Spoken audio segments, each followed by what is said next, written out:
আমার বাবা প্যারালাইসিস হওয়ার কারণে তিনি কথা বলতে পারতেন না। আমি সারাদিন অফিস করে সন্ধ্যায় যখনই বাড়ি ফিরতাম তখনই বাবার চোখে পানি দেখতে পেতাম। তিনি ইশারায় আমাকে কিছু বোঝাতে চাইতেন।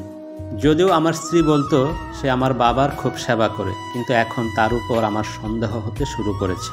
তাই একদিন আমি লুকিয়ে বউয়ের উপর নজর রাখতে শুরু করলাম। এরপর যে দৃশ্য আমার চোখে পড়ল তা দেখে আমার অন্তরাত্মা কেঁপে উঠল।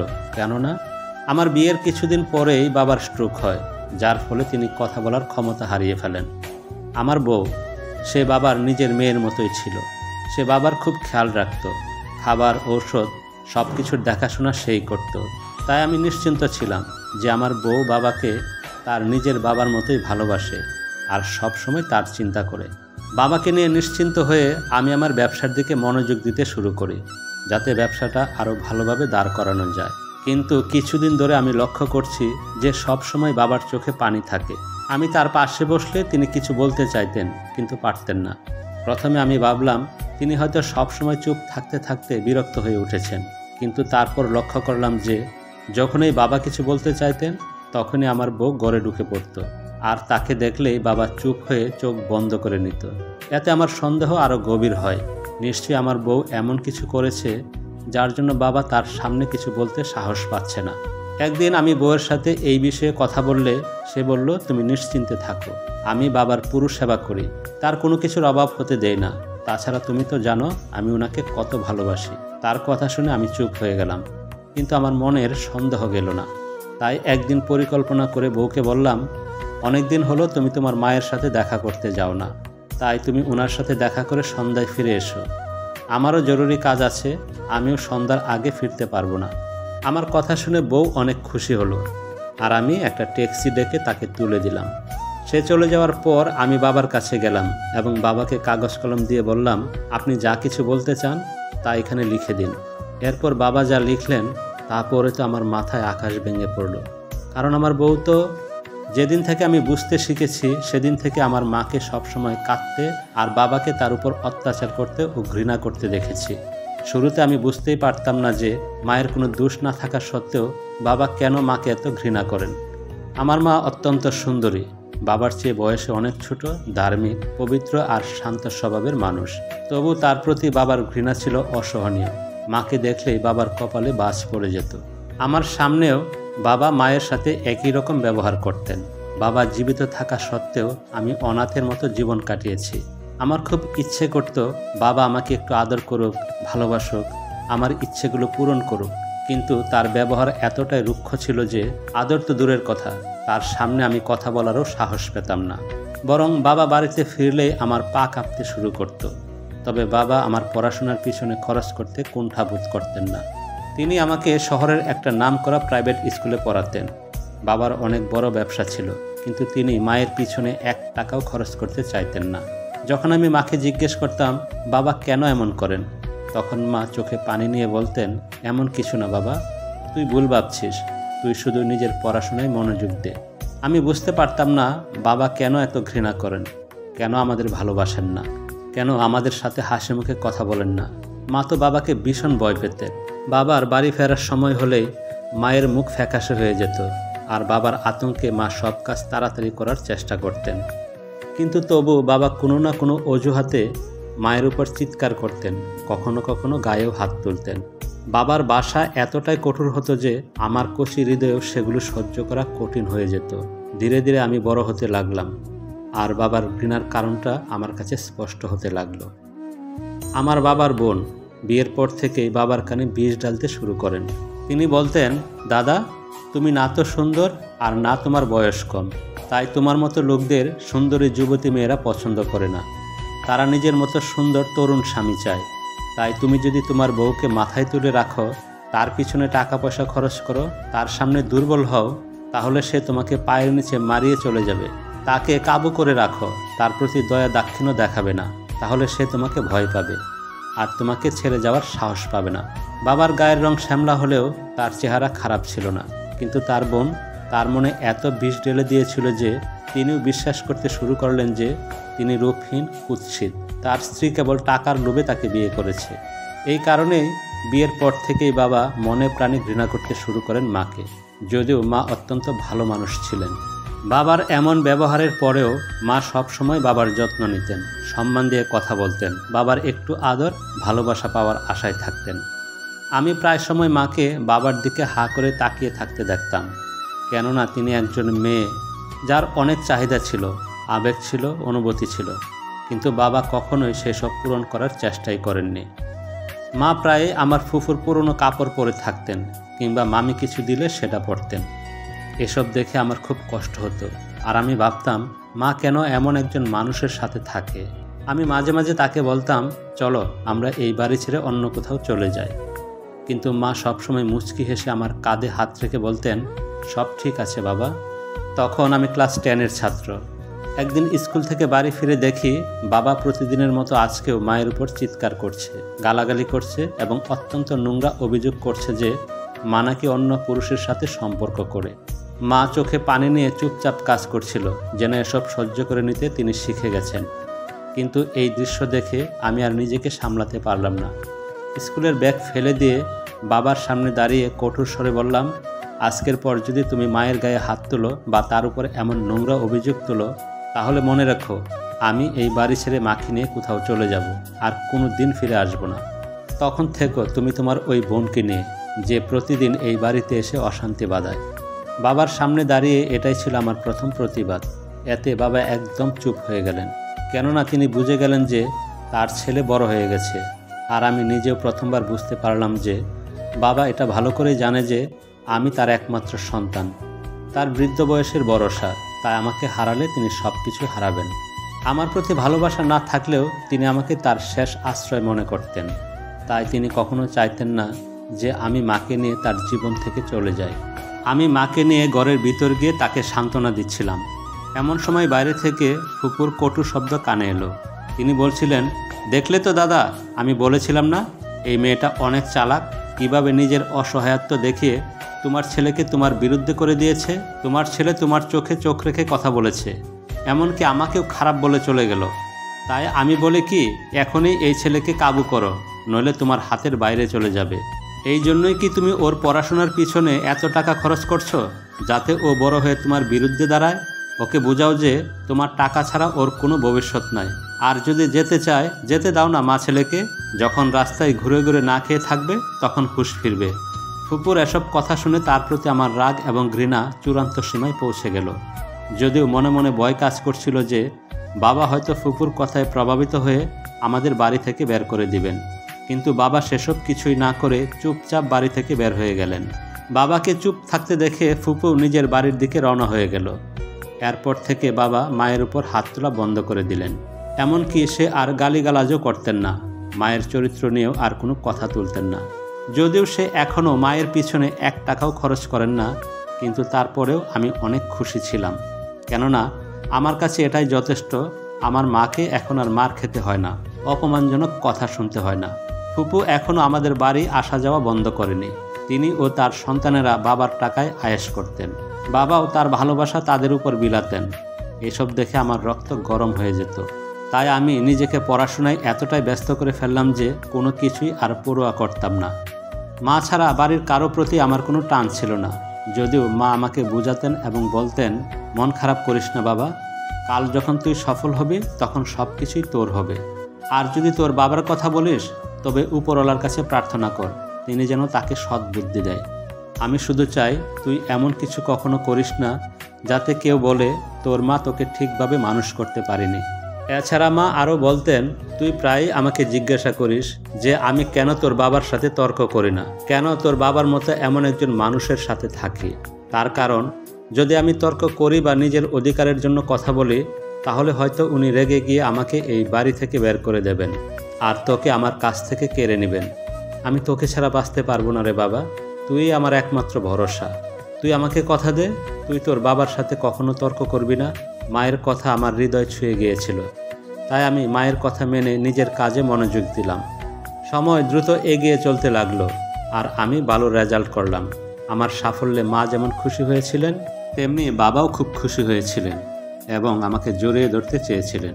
কিন্তু আমার ঠান্ডা মনোভাব দেখে তিনি বুঝে গেলেন যে আমি তার পরোয়া করি না। বাবা চেয়েছিলেন আমি তার ব্যবসা সামলাই, কিন্তু আমি মানা করে দিলাম। আপাতত আমি একটি বেসরকারি কোম্পানিতে চাকরি করব, যাতে আমার মায়ের সমস্ত ইচ্ছা পূরণ করতে পারি। বাবা আমার কথায় চুপ হয়ে গেলেন। তারপর বললেন, আমার সব সম্পত্তি তোর, এর উপর শুধু তোরই অধিকার।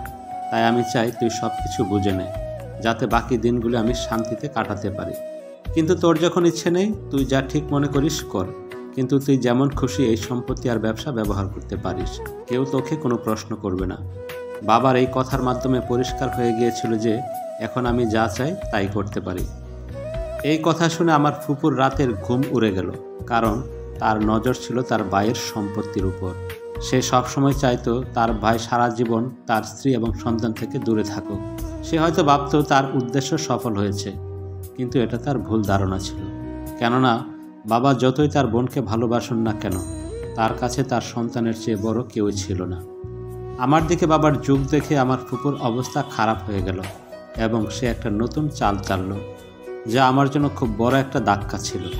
একদিন বাবা আমাকে বলল, এখন তুই বড় হয়েছিস, নিজের পায়ে দাঁড়িয়েছিস, তাই তোকে এবার বিয়ে করানো উচিত। আমি আমার বাগ্নি সুহানার সাথে তোর বিয়ে ঠিক করেছি। এখন তোর মার সাথে আলোচনা করে আমাকে জানা কোন তারিখে বিয়ে হবে। বাকি সব ব্যবস্থা আমি করে ফেলব। বাবার কথা শুনে আমার পায়ের নিচের মাটি সরে গেল। আমি বিস্ময়ে বাবার মুখের দিকে তাকিয়ে রইলাম। আমার জীবনের এত বড় একটা সিদ্ধান্ত আমার ইচ্ছার বিরুদ্ধে তিনি কি করে নিতে পারেন? মায়ের অবস্থাও প্রায় একই ছিল। তিনিও তার ভাইজিকে নিজের পুত্রবধূ করে আনতে চেয়েছিলেন, কিন্তু বাবা না আমার সাথে না মায়ের সাথে কোনো আলোচনা করা ছাড়াই সুহানার সাথে আমার বিয়ে ঠিক করে ফেললেন। আমি বাবাকে বললাম, আমার জীবনের এত বড় সিদ্ধান্ত আমাকে না জানিয়ে কিভাবে ঠিক করলেন? আপনার ভাগ্নির প্রতি আমার কোনো আগ্রহ নেই। আমি অন্য এক মেয়েকে পছন্দ করি এবং তাকেই বিয়ে করব। আমার কথা শুনে বাবা রেগে গেলেন। আমি আমার বোনকে কথা দিয়েছি, সুহানার সাথে তোর বিয়ে হবে। তুই যদি আমার কথা না রাখিস, তাহলে শুনে রাখ, আমি তোর মাকে তালাক দেব। আর এই বয়সে তোর মায়ের তালাক হলে সেটা কেমন দেখাবে ভেবে দেখ। এই বলে তিনি চলে গেলেন। আমি তাকে বলতে চাইলাম যে তার এইসব হুমকিতে আমার কিচ্ছু যায় আসে না, কিন্তু মা আমার সামনে হাত জোর করে আমাকে থামিয়ে কাঁদতে কাঁদতে বললেন, সারা জীবন আমি এই নির্মম মানুষটার অবহেলা সহ্য করেছি, কিন্তু এই বয়সে এসে তালাকের কলঙ্ক মাথায় নিতে পারবো না বাবা। আমি তোর সামনে হাত জোর করছি, যা চলছে চলতে দে, তুই সুহানাকে বিয়ে করে নে। মায়ের আকুতি দেখে আমি চুপ হয়ে গেলাম আর বিয়ের জন্য সম্মতি দিয়ে দিলাম, কিন্তু মনে মনে প্রতিজ্ঞা করলাম, সুহানাকে বিয়ে করব ঠিকই, তবে এর প্রতিটি অপমানের বদলা আমি নেব। এক সপ্তাহ পর সুহানার সাথে আমার বিয়ে হয়ে গেল, তবে সুহানার বিদায় এখনো হয়নি। সে তার নিজের বাড়িতেই থাকছে, আর আমি বাবার সাথে সম্পর্ক পুরোপুরি ছিন্ন করে ফেললাম। বাবা আমাকে খুশি করতে তার নিজের সব সম্পত্তি আমার নামে লিখে দিলেন, কিন্তু তবু আমার কষ্ট কমেনি। শুধুমাত্র মায়ের কারণেই এই সম্পর্ক আমি সহ্য করেছি। তারপর একদিন হঠাৎ করেই মা এই পৃথিবী ছেড়ে চলে গেলেন। মায়ের এই আকস্মিক মৃত্যু আমাকে ভেঙে চুরমার করে দিল। তারপর আমি সিদ্ধান্ত নিলাম যে মা যখন নেই তখন এই সম্পর্ক আমি রাখবো না, কিন্তু সেটা আর হলো না। মায়ের মৃত্যুর পর সবাই মিলে সিদ্ধান্ত নিল, সংসার ঠিক রাখতে হলে বউয়ের আগমন খুব জরুরি। সবার কাছে আমি একা অসহায় হয়ে গেলাম, আর এই তিতা সম্পর্ক মেনে নিতে বাধ্য হলাম।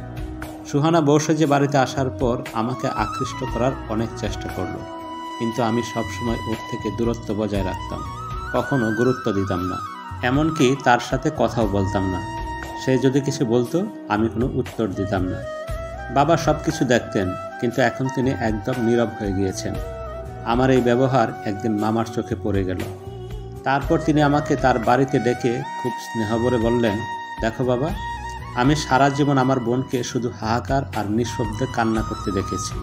সে তার স্বামীর ভালোবাসা পাওয়ার জন্য দিন রাত তার সেবা করেছে, তার মন জয় করতে চেয়েছে, কিন্তু তোমার বাবা কখনো তার ভালোবাসার মূল্য দেয়নি। সে আমার বোনকে সব সুখ, সব অধিকার থেকে বঞ্চিত করেছে। একটা হাসি খুশি প্রাণবন্ত মেয়ে কিভাবে ধীরে ধীরে জীবন থেকে মৃত্যুর দিকে এগিয়ে যাচ্ছিল সেটা আমি দেখেছি। তুমি নিজেও তো দেখেছ তোমার মা কেমন কষ্টে আর হাহাকারে দিনের পর দিন পার করেছে। এখন তুমিও সুহানার সাথে ঠিক সেই একই ব্যবহার করছো। যদি তুমি তোমার বাবার মতো আচরণ করো, সুহানার অধিকার কেড়ে নাও, তাহলে তোমার আর তোমার বাবার মধ্যে পার্থক্য রইল কই? আমি জানি এই বিয়ে তোমার ইচ্ছার বিরুদ্ধে হয়েছে, কিন্তু সুহানা এখন তোমার বউ। তোমার বাবা যেমন তোমার মাকে কষ্ট দিয়ে ধীরে ধীরে মৃত্যুর দিকে ঠেলে দিয়েছিল, সেই একই ভুল কি তুমিও করতে চাও? মামার কথা আমার চোখ খুলে দিল। আমি নিজেও বুঝতে পারছিলাম যে আমি সেই একই আচরণ করছি যা আমার বাবা আমার মায়ের সাথে করেছিল। পার্থক্য ছিল এইটুকু, আমি গালাগালি করতাম না আর সুহানার চরিত্র নিয়ে সন্দেহ করতাম না। কিন্তু আমার ঠান্ডা নির্লিপ্ত মনোভাব বাবার মতোই নিষ্ঠুর ছিল। সুহানা আমার জন্য সেজেগুজে বসে থাকতো, আমার যত্ন নিত, অথচ আমি তার দিকে ফিরেও তাকাতাম না। সেদিনে আমি সিদ্ধান্ত নিলাম এই অন্যায় আর করব না। তাই বাড়ি ফেরার পথে সুহানার জন্য একটা সুন্দর ফুলের তোড়া আর একটা দামি উপহার নিয়ে এলাম। সেগুলো দেখে সুহানার চোখ আনন্দে ঝলমল করে উঠল। সে এতটা খুশি হয়েছিল যে তার খুশি দেখে আমিও আবেগে ভেসে গেলাম আর মনে মনে প্রতিজ্ঞা করলাম আজ থেকে আর কখনো সুহানার সাথে অন্যায় করব না। এরপর থেকে সুহানার প্রতি আমার ব্যবহার একদম বদলে গেল। কিছুদিন যাওয়ার পর একটা বড় ঘটনা ঘটে গেল। একদিন সকালে আমি বাইরে যাওয়ার জন্য রেডি হচ্ছি, হঠাৎ সুহানা দৌড়ে এসে বলল, মামা কেমন যেন করছে, উনি বিছানা থেকে উঠতে পারছেন না। সুহানার কথা শুনে আমি বাবার ঘরে গিয়ে তাকে দেখে খুব ভয় পেয়ে গেলাম আর সাথে সাথে তাকে নিয়ে হাসপাতালে গেলাম। সেখানে গিয়ে জানতে পারলাম বাবার স্ট্রোক হয়েছে, ফলে তিনি চিরদিনের জন্য কথা বলার ক্ষমতা হারিয়ে ফেলেছেন। আমার মনে হলো বাবা মায়ের উপর যে অত্যাচার করেছেন তার শাস্তি তিনি পাচ্ছেন, কিন্তু আমি বাবার সেবায় কোনো ত্রুটি রাখলাম না। আমার স্ত্রী সুহানাও তার যথেষ্ট যত্ন নিত। কিন্তু কিছুদিন ধরে আমি লক্ষ্য করছি বাবার চোখে প্রায়ই পানি দেখা যায়। যখন আমি তার কাছে যেতাম তিনি হাতের ইশারায় আমাকে কিছু একটা বোঝানোর চেষ্টা করতেন, কিন্তু সুহানা ঘরে ঢুকলেই তিনি চোখ বন্ধ করে চুপ হয়ে যেতেন। প্রথমে আমি কিছু ভাবিনি, কিন্তু পরে মনে হলো তিনি হয়তো কিছু বলতে চাইছেন, কিন্তু সুহানার সামনে বলতে পারছেন না। এখন আমার সন্দেহ হতে লাগলো যে হয়তো কিছু একটা গণ্ডগোল আছে। দু একবার আমি সুহানাকে আকার ইঙ্গিতে জিজ্ঞেস করেছিলাম যে তুমি বাবার খেয়াল ঠিকমতো রাখছো তো? সে জবাবে বলল, তুমি নিজেই তো দেখো, আমি সবসময় তাকে ঔষধ দেই, নিজের হাতে খাইয়ে দেই, উনি আমার মামা আর তাকে আমি খুব ভালোবাসি। তার এই কথায় আমি চুপ হয়ে গেলাম, কিন্তু আমার সন্দেহ কাটল না। তাই একদিন এক অজুহাতে সুহানাকে তার মায়ের কাছে পাঠালাম আর আমি বাইরে না গিয়ে বাবার কাছে গিয়ে তার হাতে খাতা কলম দিলাম, যাতে তিনি যা বলতে চাইছে তা যেন লিখে জানাতে পারে। বাবা কাঁপা কাঁপা হাতে লিখলেন, যেদিন তুই আমাকে বলেছিলি যে আমি যদি তোর মায়ের উপর হাত তোলা বন্ধ না করি তাহলে তুই তাকে নিয়ে এই বাড়ি ছেড়ে চলে যাবি, সেদিন থেকে আমি তোর সামনে হাত তোলা বন্ধ করে দিলাম। কিন্তু যখন তুই বাড়িতে থাকতি না তখন তার উপর অত্যাচার চালাতাম। শুধু আমি একা না, আমার বোন অর্থাৎ তোর ফুপু, আমরা তোর মাকে শুধু শারীরিকভাবেই নির্যাতন করতাম না, তাকে ভয় দেখাতাম যদি সে তোকে কিছু বলে তবে আমি তাকে তালাক দেব। এরপর যেদিন জানতে পারলাম সে তার ভাইয়ের মেয়েকে পুত্রবধূ হিসেবে দেখতে চায়, সেদিন আমি আর আমার বোন মিলে চক্রান্ত করলাম আর সুহানাকে তোর বউ করে ঘরে নিয়ে এলাম। আমার ধারণা ছিল তোর মা চরিত্রহীন, সে একদিন আমাকে ছেড়ে চলে যাবে। তাই তার ভাইয়ের মেয়েকে কিভাবে আমি আমার ছেলের বউ করে আনি বল? তোর বিয়ের পরেও আমাদের আচরণ বদলায়নি, বরং সুহানা তোর মায়ের সাথে সবচেয়ে বেশি খারাপ ব্যবহার করত। সে যখন তখন আমাদের বাড়িতে চলে আসতো আর তোর মায়ের উপর চিৎকার করে বলতো, তুমি এই বাড়ির দাসী ছাড়া আর কিছুই নও। এই অপমান আর যন্ত্রণা সহ্য করতে না পেরে সে পৃথিবী ছেড়ে চলে যায়। তার মৃত্যু আমার চোখ খুলে দিল। আমি বুঝলাম সে ততটা খারাপ ছিল না যতটা আমাকে বোঝানো হয়েছিল।